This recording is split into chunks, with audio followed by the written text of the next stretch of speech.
Niccolò Machiavelli sets down his pen. The manuscript before him will be called The Prince, though he does not yet know this. What he knows is simpler, darker. Power is not inherited by the righteous. It is seized by those who understand the true nature of men. The shadows on the wall dance with the flame. Outside, the city sleeps, unaware that someone is documenting the mathematics of their manipulation. This is not philosophy. This is anatomy. Machiavelli had watched the rise and fall of princes, the crumbling of republics, the silent transfer of loyalty from one master to another. He had seen good men destroyed by their own virtue and wicked men prosper through careful calculation. The patterns became clear to him in ways they remained hidden to others. He was not teaching evil. He was revealing what already existed, what had always existed, what would continue to exist long after his ink dried and his bones turned to dust. The powerful had always known these truths. They simply preferred that others did not. The first principle emerges from his observations like a confession drawn from a prisoner: control the narrative, and you control reality itself. In the courts of Italy, Machiavelli had witnessed this performed with surgical precision.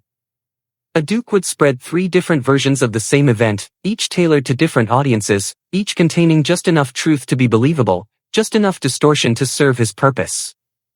The merchants heard one story. The clergy heard another. The common people heard a third. By the time the truth surfaced, if it surfaced at all, the duke's version had already taken root in enough minds to become accepted fact. Those who questioned it appeared to be challenging not lies, but established reality. This was not mere deception. This was architecture. Each story supported the others, creating a structure of belief that could withstand contradiction because it anticipated contradiction. The wise prince did not simply lie. He created a world where his lies became the only logical truth. Machiavelli wrote these observations without judgment, the way a physician records the progression of disease. He was not endorsing the practice.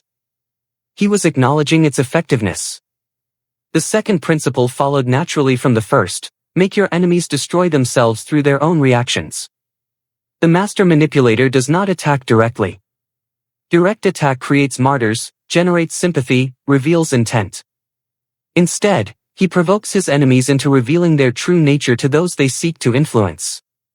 Machiavelli had seen this performed by Cesare Borgia, whose reputation for cruelty was itself a weapon more powerful than any army.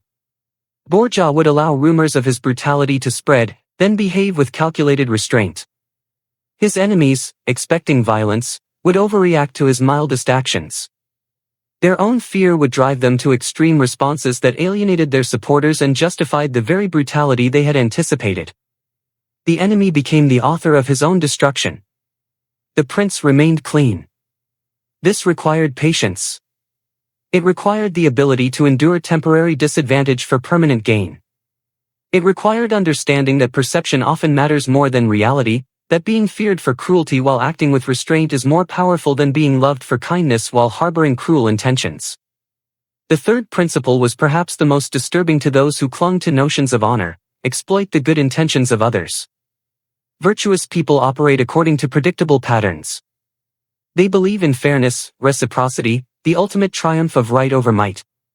These beliefs make them powerful in some contexts and completely vulnerable in others. Machiavelli observed that the truly effective ruler would surround himself with advisors of genuine virtue, not because he shared their values, but because their moral consistency made them useful tools. They would always choose the path they believed to be right, which meant their choices could be predicted and their predictability could be exploited. A prince could present difficult decisions to such advisors in ways that made his preferred outcome appear to be the only morally acceptable choice. The advisors would argue passionately for positions that served the prince's interests while believing they were serving higher principles. The virtuous became accomplices to their own manipulation. Their very integrity was turned against them. The fourth principle required even more sophisticated understanding: create dependency disguised as independence. Direct control breeds resentment and rebellion. The wise prince creates situations where others choose to serve his interests because they believe doing so serves their own. Machiavelli had observed this in the relationship between Florence and its neighboring cities. Rather than conquering through force, Florence would offer military protection, favorable trade agreements, and political alliance. The smaller cities would gratefully accept these offers, not recognizing that acceptance made them gradually dependent on Florentine resources, markets, and security. Over time, what began as voluntary cooperation became involuntary necessity. The dependent cities could no longer survive without Florentine support, but the support came with conditions that slowly eroded their autonomy. They had chosen their own subjugation, step by voluntary step.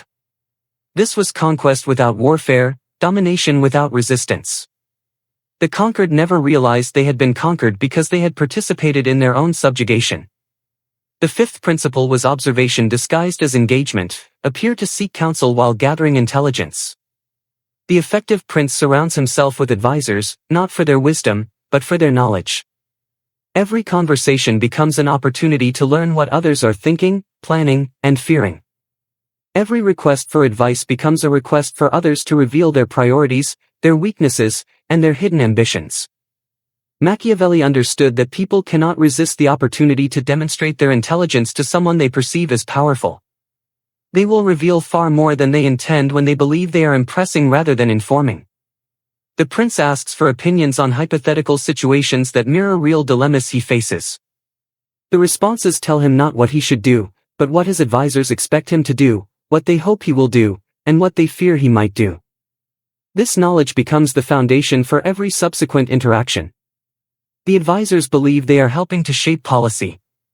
They are actually providing the information necessary for their own management. The sixth principle challenged every assumption about strength and weakness, show vulnerability strategically to disarm suspicion. Absolute power appears threatening even to those who serve it.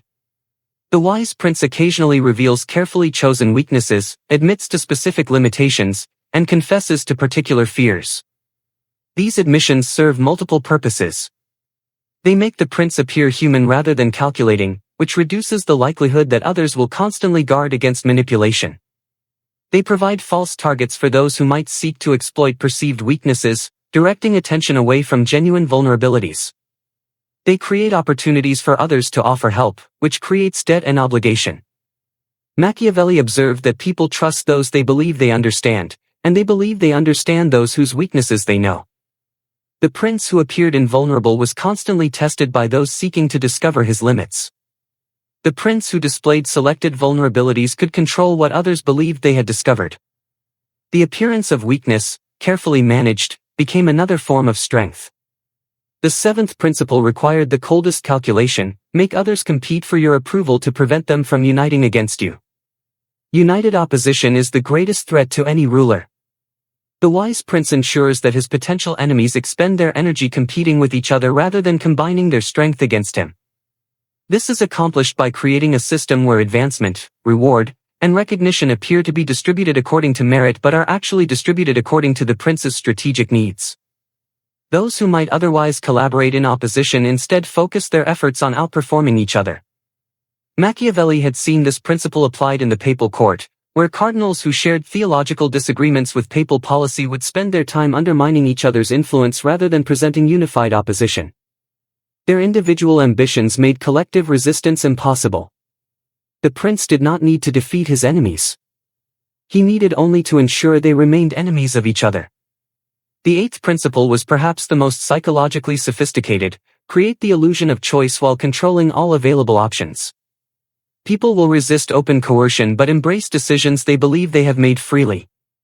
The master manipulator presents multiple alternatives, each of which serves his purposes, and allows others to choose between them.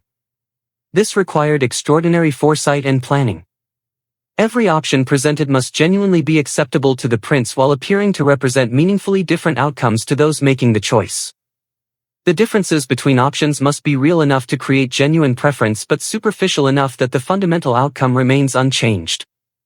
Machiavelli observed this principle in operation during marriage negotiations between noble families. The families believed they were negotiating terms that would determine their future influence and prosperity. In reality, they were choosing between carefully crafted alternatives that all served the same strategic purpose for the party controlling the negotiation. The negotiators left satisfied that they had achieved the best possible deal. They had actually chosen the deal that had been selected for them before negotiations began. The ninth principle addressed the management of information, control timing more than content. Truth has power, but timing determines how that power is directed. The wise prince does not suppress information that favors his enemies.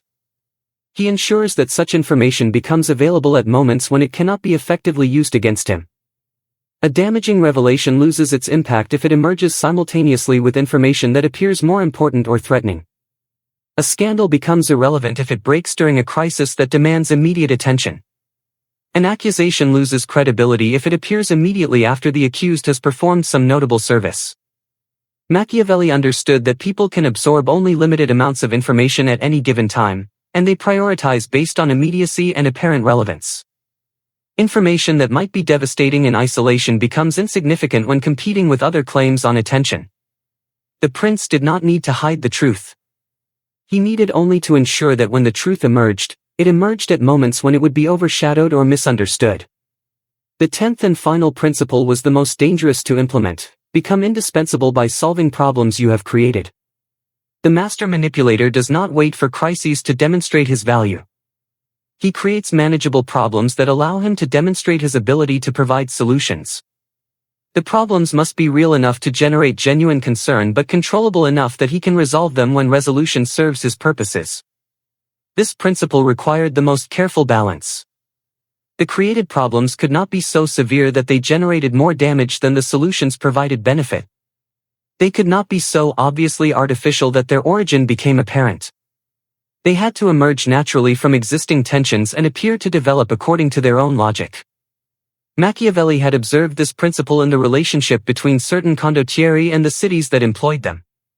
The military commanders would allow small threats to develop into larger ones, then intervene decisively to resolve the crises their inaction had permitted to develop. The cities, grateful for the resolution, would increase the commander's authority and compensation. The commanders became indispensable by being selectively dispensable at moments when their value could be demonstrated. These principles, Machiavelli understood, were not innovations.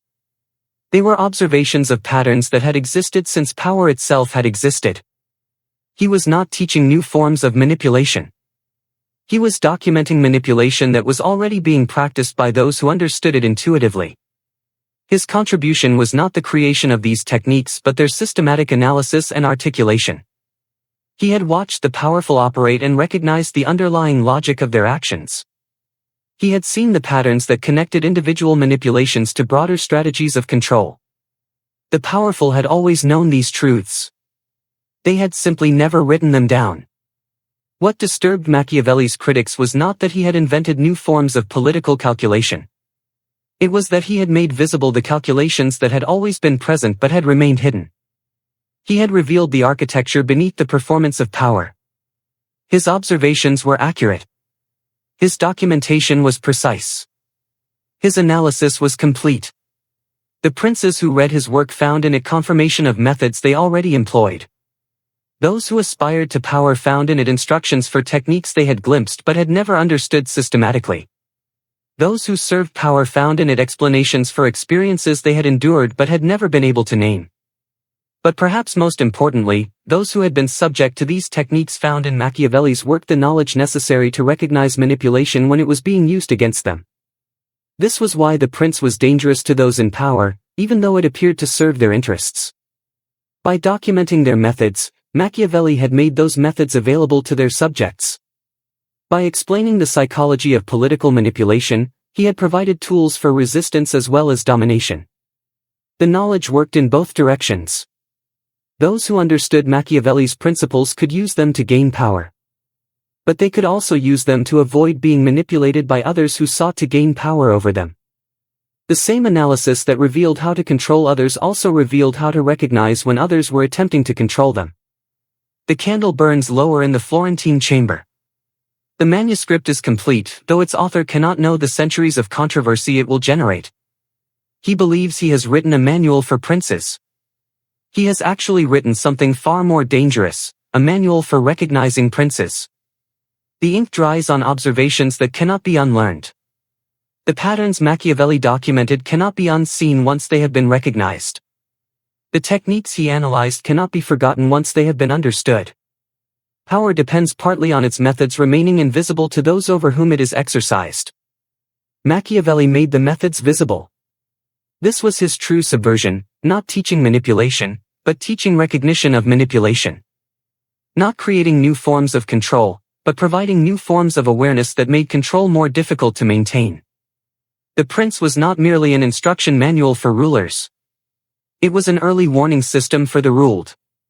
The flame gutters and dies. The chamber falls into darkness. But the words remain, waiting in the manuscript to be copied, distributed, read, understood, and remembered. They were not written to be forgotten.